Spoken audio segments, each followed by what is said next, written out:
Oi, sétimo ano. Olha eu aqui novamente na nossa aula agora de História. E nós estávamos falando sobre o período pré-colonial, não é isso? E agora nós vamos falar sobre as capitanias hereditárias. Quem é que tu tá lembrado sobre as capitanias hereditárias? Vamos lá. Como Portugal estava justamente passando por uma série de dificuldades financeiras por conta das perdas no comércio de especiarias com as Índias, o que foi que Dom João fez? Dom João III decidiu, então, dividir o Brasil em capitanias hereditárias. Isso em 1534. As capitanias hereditárias eram concedidas a terceiros através de uma carta de doação e os direitos e deveres estavam contidos numa carta foral. Os nobres que recebiam essas terras foram chamados de donatários e não eram proprietários delas. Não podiam vendê-las, mas podiam doar parte às chamadas Seis Marias. Durante esse processo, as capitanias que mais prosperaram foram Pernambuco e São Vicente. Apenas duas e mais nenhuma. As Seis Marias foi uma prática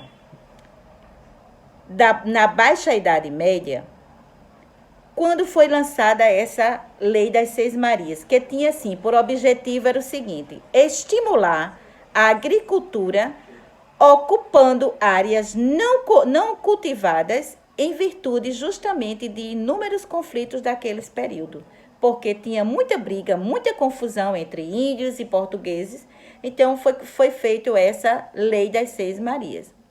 No Brasil, os donatários eram obrigados a distribuir Seis Marias em áreas não cultivadas, tornando-se assim privadas, áreas, não é isso? Áreas privadas produtivas para desenvolver a agricultura. E segundo essa Lei das Seis Marias, se o proprietário não fertilizasse a terra para a produção e as Seis Marias seria repassada a outro agricultor que tivesse justamente interesse em cultivá-la.